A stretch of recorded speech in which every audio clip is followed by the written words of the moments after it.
Ah, yes, it's that time of year again. Christmas, a time filled with joy, stress, heavy drinking, and most importantly, drunk driving, and also movies.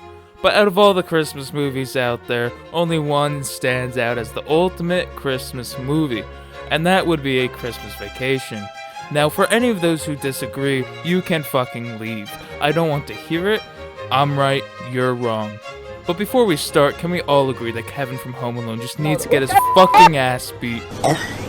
Now, for those who have seen the movie, and those who still have not, which if you haven't, I don't know what you're doing with your life, I still think it's very important to remind everyone of the main plotline of the story, and I would be lying if I said this was important. But the main plotline of the story is very simple. Clark, the main character, is trying to save up for a pool, and is trying to surprise his family with said pool, but he needs his Christmas bonus to be able to afford that purchase. But as we all know, that doesn't go as planned. There are also many smaller subplots within the movie that I'm not going to go into deep detail with, but that was the most important one. That's all what matters. Now, I have to say this one thing about the plot though. The plot is very straightforward and smart. That is like Stephen Hawking trying to walk post ALS. Now, moving off to characters. You pick up your. Now, if I'm being honest, the characters what truly makes this movie so fucking special. But what makes the characters so special in the first place, you may be wondering. For that, I want to focus specifically on my favorite character, or should I say characters, Aunt Bethany and Uncle Lewis. Not Eddie. I have a whole entire segment on him next, so just hold on just for a second here. So starting off with the iconic duo, Aunt Bethany and Uncle Lewis. They are both the oldest and, in my opinion, the best written characters in this movie. They move the story along, and they bring a great deal of interactions with the other characters. And they also interact very well with them, and truly help show their true colors of that character. And they also bring a bit of comedy and a sense of realism to the story, which I think is always a good thing. But for a perfect example of all this, we have to go to when we first meet Aunt Bethany and Uncle Lewis. Hey, those are Christmas lights. Don't throw me down, Clark. I'll try not to, Aunt Bethany. Is this the airport, Clark? We're here! Hey, Grizz, me and Bethany figured out the perfect gift for you. Oh, Uncle Lewis, you didn't have to buy me anything. Damn it, Bethany, he guessed it. Oh, that was fun. I love riding in cars. When did you move to Florida? Ellen, are you still dating Clark?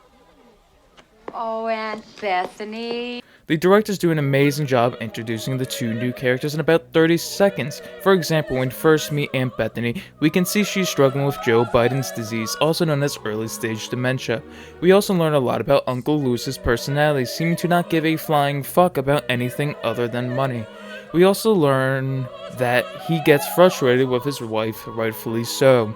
We also can imply that the two have not seen the family in a long time, with Aunt Bethany asking many questions about the house, and it is safe to say that the last time they saw each other was at the wedding. But once again, we cannot trust this information due to the early stage dementia. You know, you shouldn't have done that. Oh, dear. Did I break wind? Jesus, did the room clear out, Bethany? Hell no, she means presents. You shouldn't have brought presents. It isn't every day somebody moves into a new... Here, the writers of the movie do an excellent job of showing the complex relationship of the two. They also show their personalities and how they mesh together so well. But we also learn more about Aunt Bethany's personality here. She just wants to be nice by bringing presents for the kids, to be a good aunt-grandparent to the kids. We still don't know if it is an aunt or grandparent. I'm kind of confused here, if I'm being completely honest. I've watched this movie like 100 times. I still don't understand that. But this is also another area where the writers added comedy but kept it realistic, which is nice for the viewers and gives the kids something to laugh at while the older jokes are hidden, creating a movie perfect for everyone. She wrapped up her damn cat. Take it in the kitchen and open it up. Then we'll have a cat running around the You house. can't leave it in the box. Why would somebody wrap up a cat in a box? She gets confused, Rusty. She's old. She and Uncle Lewis don't have much money, so she takes things from around the house, wraps them up, gives them away as presents. Great. Can't wait to see what I got. Listen here, it's leaking.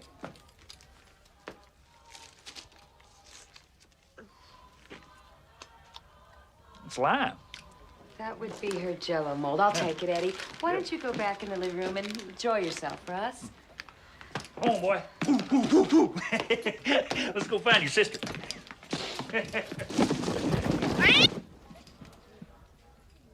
Here we learn about the financial situation they currently are in, and we learn that they don't have a lot of money, but it also reinforced Aunt Bethany's dedication to the kids, which is kinda nice.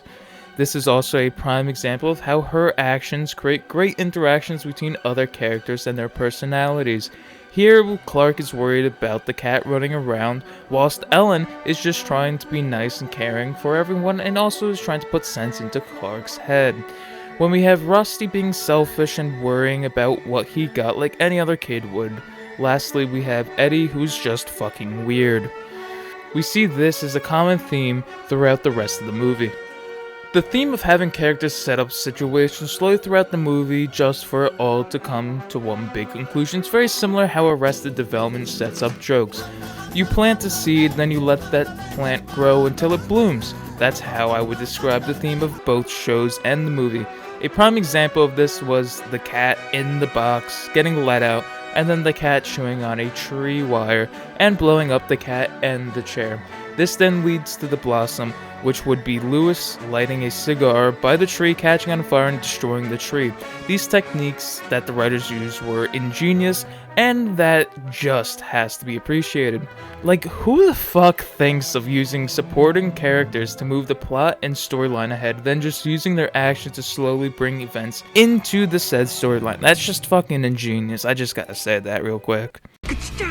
Conflict is the second most important part of the storyline, because without it, it would be boring as fuck. There are many conflicts throughout the story, but I just want to focus on the one that many people overshadow. And that would be Eddie, also known as the child predator. Quick shout out to Drake Bell and Clark, because believe it or not, you might not see it, but there is a major conflict between each other.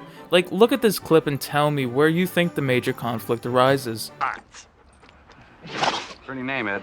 Yeah, we named him that because he's got this sinus condition. Nuts! You roll over and let Uncle Clark scratch your belly.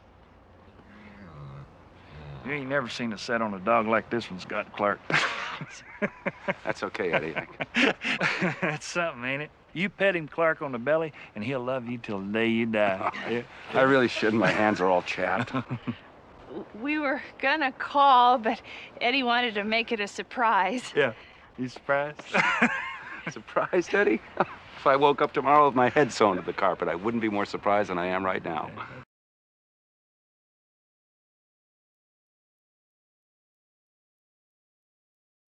Clark is very surprised and confuzzled by the fact that Eddie has arrived. During that second half of that clip, we learn that they didn't call since Eddie wanted to surprise Clark with their arrival. After Clark sees that, we get some slight sassitude from Clark by saying, Surprised, Eddie? If I woke up tomorrow with my head sewn to the carpet, I wouldn't be more surprised than I am right now. After analyzing this quote over and over again, I can say with 110% certainty that Clark is fucking pissed off. Now, this is just the beginning of the conflict and tension between each other. In the next scene, we see some more passive-aggressive comments coming from Clark. Can't believe you're actually standing here in my living room, Eddie. Never thought the day would come. Yeah, I'm excited about it, too. Can I refill your eggnog for you? Get you something to eat? Drive you out to the middle of nowhere? Leave you for dead? No, I'm doing just fine, Clark. Quick note right here, the clip that we just saw ended a bit earlier than what the main point was actually supposed to be, so I'm just gonna say what happened. Right after this, Clark learns that Eddie's staying for the rest of the week and spits out all of his eggnog in disbelief. The clip ended early due to my poor choice of where I got the clip. Thanks a fucking lot, movie clips, fuck you. And can we just admire those sick-ass mugs they're drinking out of? Like, Jesus Christ, those things are sick. You know, Clark is truly starting to act like a key member of the hit reality TV show, The Real Housewives. After more passive-aggressive comments, we know that Clark wants Eddie to get the fuck out, probably because he thinks that it will ruin his perfect fantasized Christmas. This is reinforced by the fact that Clark spits out all of his eggnog after realizing that he most definitely will ruin his Christmas. The next scene is very disturbing because we get to know what Clark truly thinks about Eddie by saying, Aren't you having any breakfast? I'm not in the mood. What are you looking at? Oh, the silent majesty of a winter's morn, the clean, cool chill of the holiday air, and an asshole in his bathrobe emptying a chemical toilet into my sewer.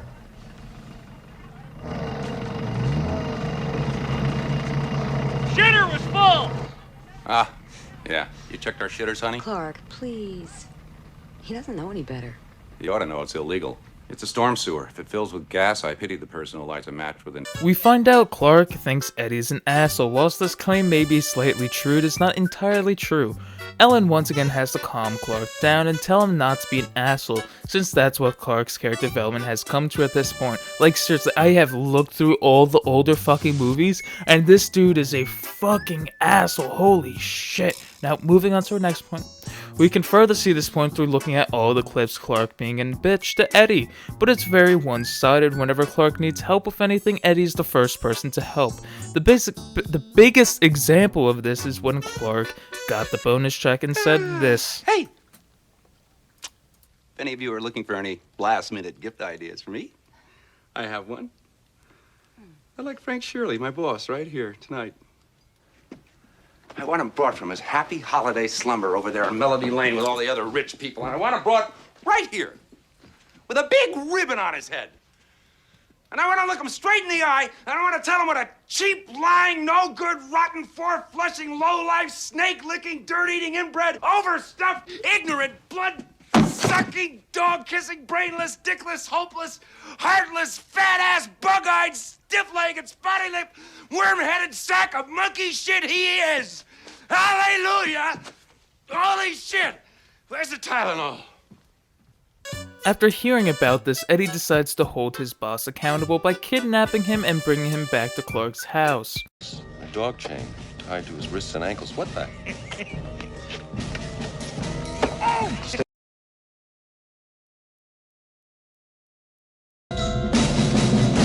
Ho, ho, ho! Merry Christmas, Clark.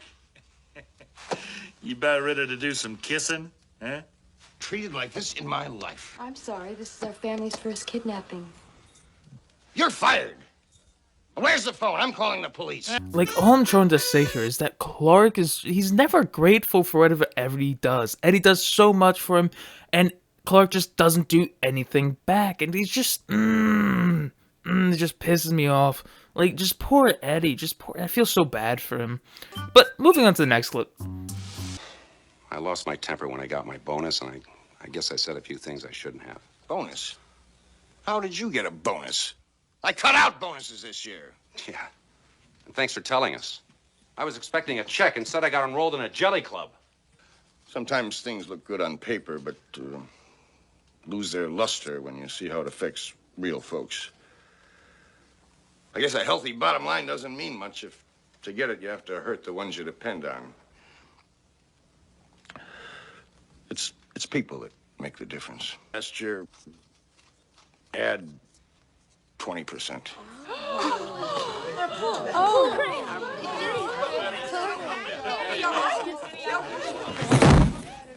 Dad.